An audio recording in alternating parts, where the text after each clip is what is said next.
भी बेटे की चाहत रखते हैं और बेटे की चाहत के लिए, पुत्र प्राप्ति के लिए हर ईश्वर के दर पर जाकर मन्नत मांगते हैं, तो ये खबर आपके लिए सबसे ज्यादा सावधान करने वाली है। ये खबर हर उस माता पिता के लिए है जो बेटे को सब कुछ समझते हैं और बेटे को ही अपनी जिंदगी समझ बैठते हैं और इस आस में बेटे की प्राप्ति के लिए ईश्वर से प्रार्थना करते हैं कि बेटा उनके बुढ़ापे का सहारा बनेगा। तो ये खबर बहुत ध्यान से देखिए और सबके साथ इस खबर को शेयर भी जरूर करिए। दरअसल आज के बेटे माता पिता का बुढ़ापे का सहारा नहीं बन रहे, बल्कि माता पिता के हत्यारे बन रहे हैं और इतनी क्रूरता से हत्या कर रहे हैं जिसके बारे में सोचना तो दूर, आप उसकी कल्पना तक नहीं कर सकते हैं। दरअसल ये पूरा मामला लखनऊ का है। लखनऊ से एक ऐसी खबर सामने आई है जिसने सबकी आंखें खोल दी है और सबकी रूह को कपा दिया है कि कैसे एक 21 साल का बेटा अपने पिता के खून का प्यासा हो जाता है। अब पूरा मामला क्या है, सबसे पहले ये समझिए। दरअसल लखनऊ की आशियाना नगर का ये पूरा मामला है जहां पर 21 साल के अक्षय प्रताप सिंह को उसके पिता ने कहा कि तुम नीट की तैयारी कर लो,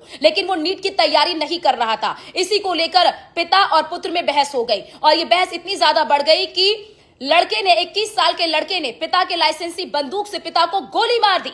इतना ही नहीं, गोली मारने के बाद शव के बारे में किसी को पता ना चल पाए, इसके लिए शव के टुकड़े कर दिए, हाथ पैर को जाकर कहीं पर फेंक दिया और जो बची हुई बॉडी थी उस बॉडी को नीले ड्रम में भर दिया और बॉडी जल्दी गल जाए, जल्दी खत्म हो जाए, इसके लिए वो एसिड डालने की भी तैयारी कर रहा था। लेकिन उसके अंदर डर बैठा कि किसी को पता चल जाएगा, इसके लिए वो गया पुलिस स्टेशन, वहां पर झूठी कहानी बताई। लेकिन उसके बाद जब मामला सामने आया तो उसके बाद सबकी रूह कांप गई। इतना सोचिए कि बहन को भी उसने धमकी दी, क्योंकि बहन जब सामने आई, बहन ने देखा कि पिता को उसने गोली मार दी, तो बहन को भी इसने जान से मारने की धमकी देकर चुप करा दिया और बहन डरी हुई थी, सहमी हुई थी और वो चुप थी। लेकिन जब ये खुलासा हुआ तो सबकी रूह कांप गई। इस खबर को सुनने के बाद आपकी क्या राय है, कमेंट बॉक्स में जरूर